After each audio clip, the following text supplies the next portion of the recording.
The Mandalay Bay and the MGM Grand have been sold, something I talked about with the MGM Grand on this very channel about 3-4 weeks ago when people said, that's not a deal, why are you reporting fake news? Turns out it was a deal in progress. So what does this mean for Las Vegas? What does this mean for you? Why is this even happening? Is this a sign of the impending doom that other YouTube channels like to talk about and the markets like to speculate on? My name is Steven. I'm not leaving Las Vegas. Like, share, subscribe, and comment what you think this means for your future play or vacations in Vegas or the city in general or the economy as an overall whole.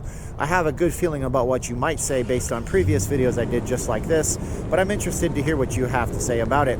Make sure you like, share, subscribe this channel because I do talk about these kinds of things when I can get the information first. I try to bring it to YouTube first. No, I'm not taking credit for breaking this deal. This is all over the media right now. So, Blackstone Group is a big player in Las Vegas now. Considering they own the Bellagio, the Cosmopolitan, and now Mandalay Bay and the MGM Grand, and heavens knows what else they might own. If you know what else Blackstone owns out here, make sure you go ahead and tell us in the comments.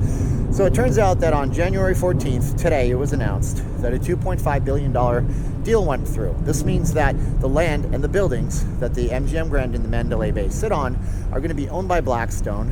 MGM Resorts International entered into a new trust with them.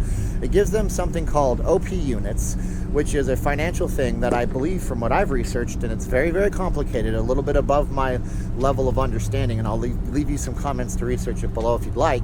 I think it means that there's a bunch of stuff done that allows the company that is selling it to loosen up some tax liability for the sale and pull revenue out of it in the future if they want to. It's kind of like when you do a 1031 real estate exchange or a capital gains tax to help them see some money out of it without having to get hit for the sale of the property. Okay, nonetheless, it doesn't mean that the MGM Grand and the Bellagio are going to change names. Not necessarily. Those are still going to be managed by MGM Resorts International. Blackstone's not a hotel company, they're not a casino company, but it also frees up a bunch of cash for MGM Resorts. The company's been going to this direction that makes it so they have all this money to play with, but they don't own the actual properties they're in. Consider this, you're walking around all these houses and condos, you enter into a big deal with your landlord that says that you can go ahead and build a gazebo in your backyard, you can renovate your kitchen whichever way you might like, just pay your rents on time for the next 15 or 20 years and we'll be good. And by the way, how about you guys can get a little bit of money out of this property if the land increases because you did these improvements. Well, that's like what a trust is. And the trust means that they own a bunch of land, Blackstone does. MGM Resorts gets to sit in the land. MGM Resorts gets to operate their casinos just as they would, so you're M Life and none of that goes away.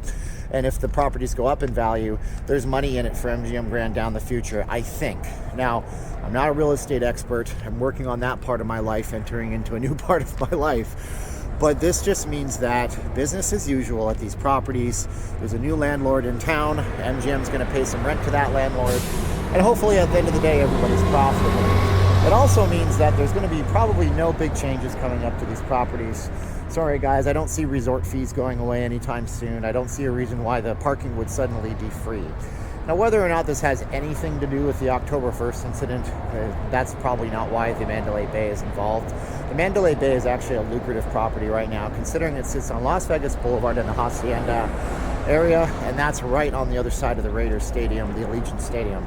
So that video I did yesterday that said big changes coming up at Mandalay Bay, wow, less than 24 hours later, some big changes just happened at the Mandalay Bay.